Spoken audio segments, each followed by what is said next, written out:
Welcome to Lesson 6. Now it's time to learn how to play the game.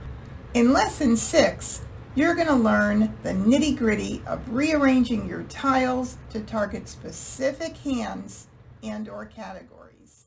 We left off lesson number 5 by initially organizing our tiles. Now it's time to pick our categories and even some hands. For ease in viewing, I'm going to move the rack out to the middle of the table and put the card in front of it. I'm going to move all of the tiles up onto the flat part of the rack, which is where exposures are done, just for ease, and you're seeing what I'm doing. All right, so right now we have everything organized, but it's not going to stay that way for long. All we do is have it organized with all the suits together and the winds and dragons here. Now, when you're looking at these tiles, you're going to be thinking to yourself for quite a while, what do I do with these? How do I figure out how I get these tiles into one of these hands? And a friend of mine recently said, Mah Jongg is like a box of chocolates. You never know what you're going to get. And that is so true. Alrighty, well, let's go ahead and get started with it. So the first thing you want to do as a new player is take a look at the different categories, and we're going to figure out which category is best suited for the tiles that we have. And to do this initially, the best way to do this is to now rearrange these into odds and evens.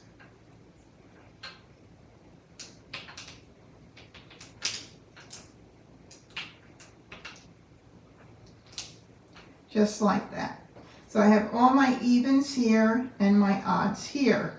So evens fall into the 2, 4, 6, 8 category that you learned really early on. And now we're putting everything that you've learned into play. And the 3, 5, oops, I have one more even here. And the 3, 5, 7s are now here, and those are in the 1, 3, 5, 7 category. And we have a little bit of 3, 6, 9 as well. So if I look at this, I'm going to say right away, wow, I have a lot more evens than I do odds. Okay, great. Now with that said, let's take a look to see if we have anything that would work for us in the 2023 category. Now I am going to move out my 2, and I'm going to take my soap, which is also our 0, and I'm going to move any 2s and 3s together to see how much we have potentially in 2023.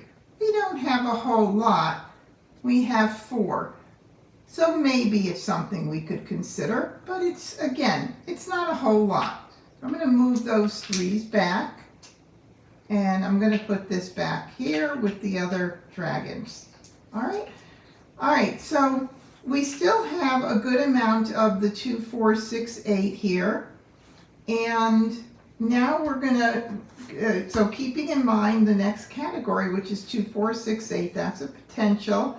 And then we could look at like numbers. Now remember, like numbers can be any number as long as all of the groupings in those hands are the same. Well, we do have 3 8s. So if we're going to keep 2, 4, 6, 8, we can also keep those 3 8s as well. Okay, let's look at addition hands. Addition hands, the first 2 groupings of the Kongs need to be anywhere from 1 to 4. And we do have a 4 here. And we do have a 1 here.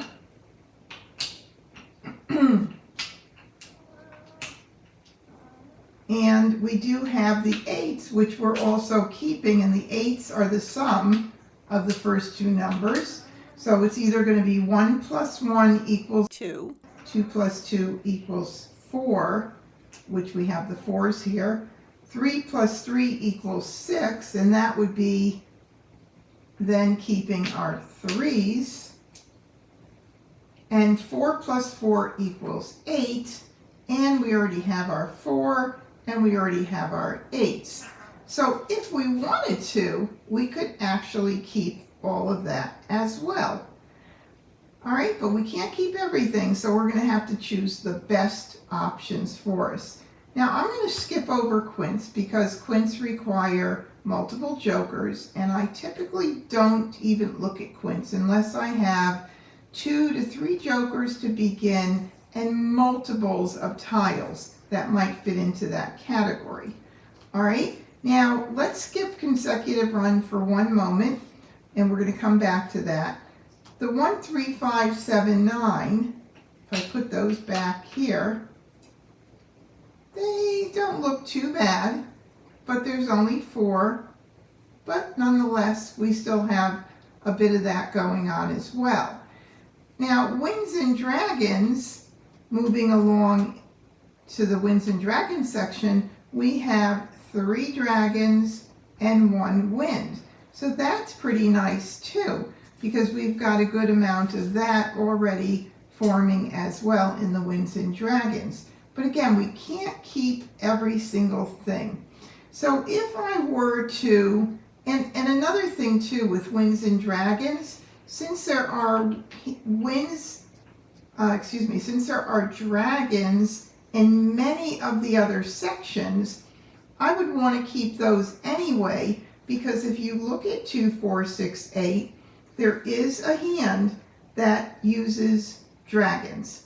And I would keep those right now. Maybe they'll work out with that category. So at this point, I'm really thinking of 2, 4, 6, 8, maybe any like numbers, and any like numbers line number 2 also uses dragons. And I think I'm going to keep all of that because I like those options, 2, 4, 6, 8, and any like numbers category. And that means these tiles would be the tiles that I would start passing during the Charleston, which you are going to learn all about in the next 3 lessons. All right, so let me go over that one more time with you. We've got quite a bit of 2, 4, 6, 8, which I like. We have the like numbers with the 8s, and they use the dragons in line number 2. So all of that would be part of line number 2 right there. I could actually even put it in order of the hand for you. Okay, we're missing the flowers, but we're going to be missing a lot of elements as we start working with our tiles, because you're going to be building your hand, but you don't choose a hand until you have run out of discards. So you will be collecting.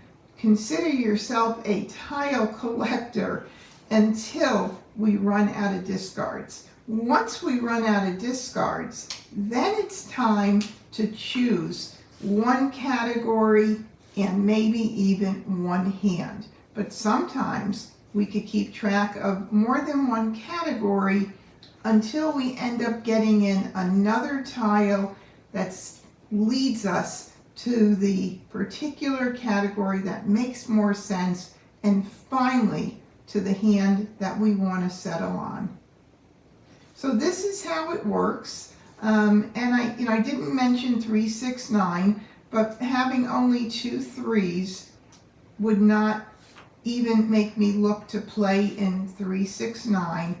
And I did say that I want to go back to the consecutive run, which I do want to do, because the consecutive run is so flexible in those numbers if you do have runs.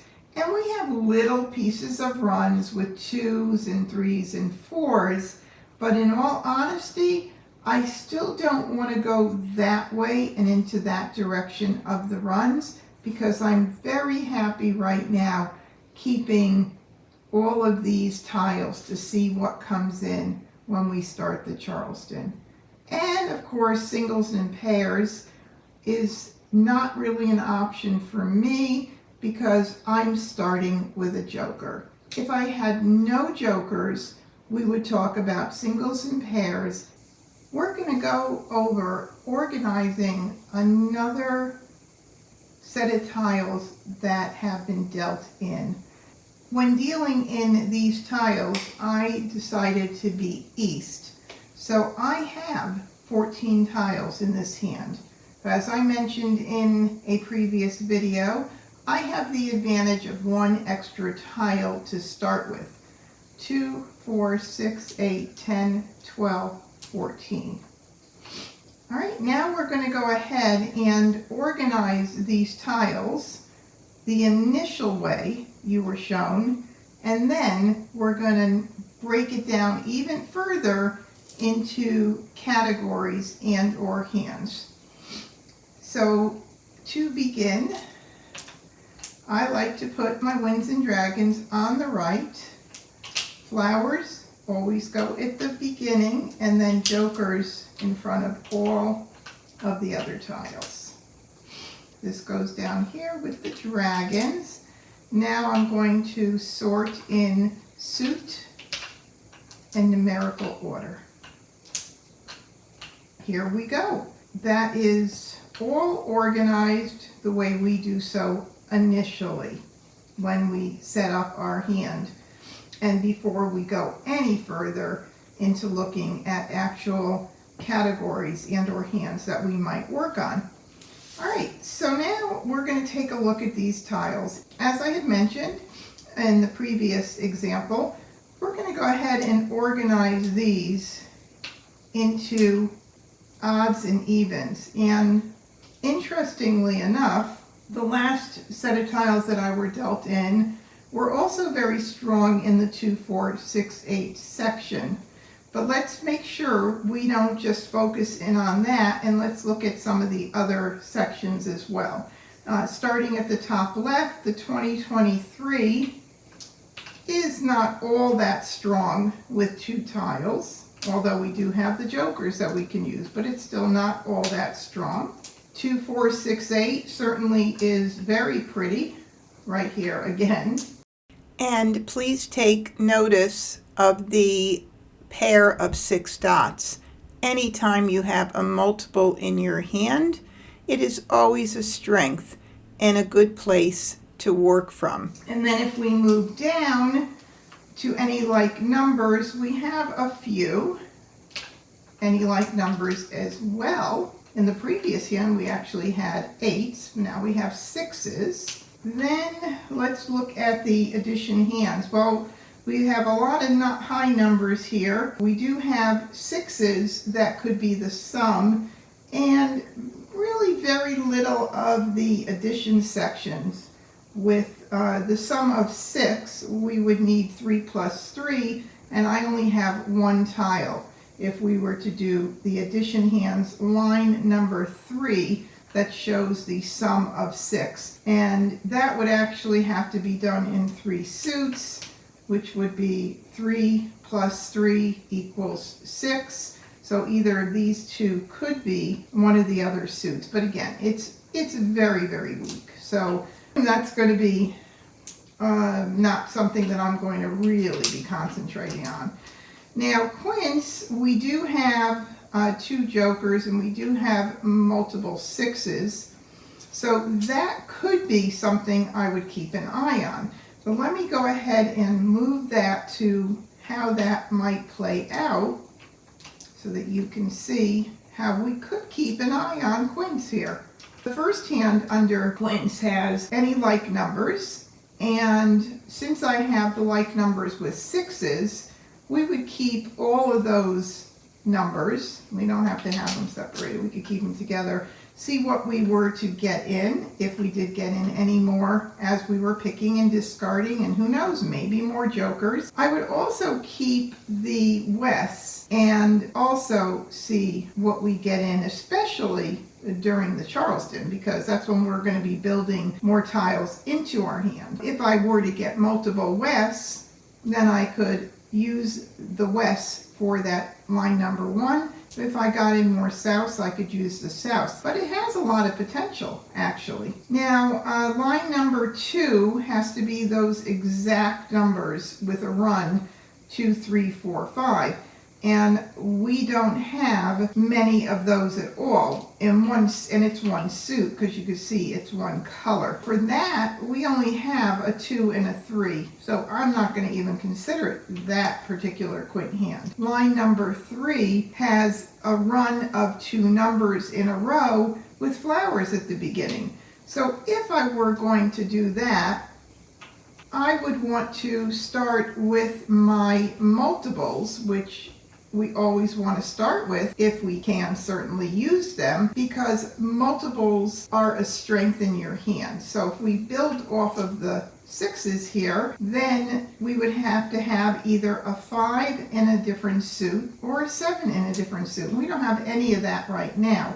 So I'm not going to even keep an eye on that. For right now, we have lots of 2, 4, 6, 8s, and we have a potential with the quint hand, line number 1. All right, consecutive run, don't really see much in that at all. I do have a 2, 3, and 4, but it's, to me, you know, that is still kind of weak for consecutive run.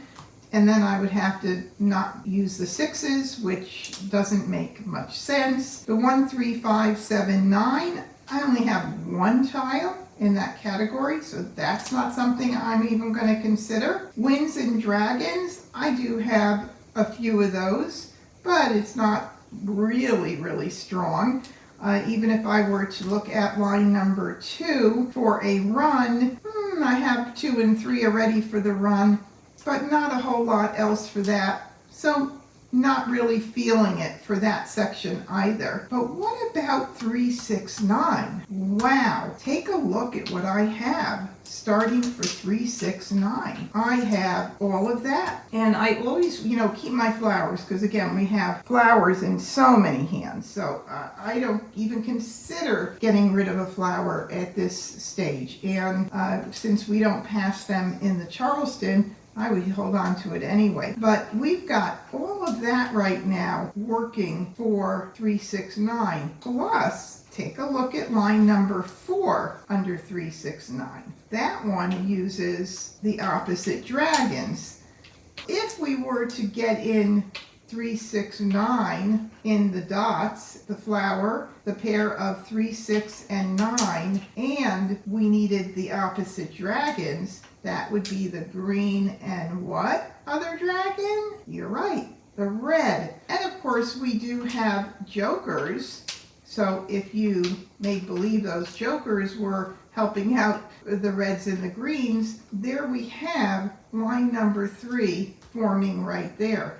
I really like that, and I really like the 3, 6, 9 category. In my opinion, it's more flexible than the 2, 4, 6, 8 category. So I would possibly consider the 3, 6, 9, because I really like what I have here. And of course I'm going to discount the singles and pairs because we have 2 jokers, but that would be a very good possibility for me. So right now what I'm looking at and feeling very strongly about are, let's start on the left side of the card, like numbers with 6s. And remember, on that last hand we kept the dragons because in line number 2 under any like numbers they use dragons. I would want to keep track of that. I really love the idea of keeping eyes on the quint hand, line number 1, but if we keep all of 3, 6, 9, which we talked about, I only have 2 tiles to pass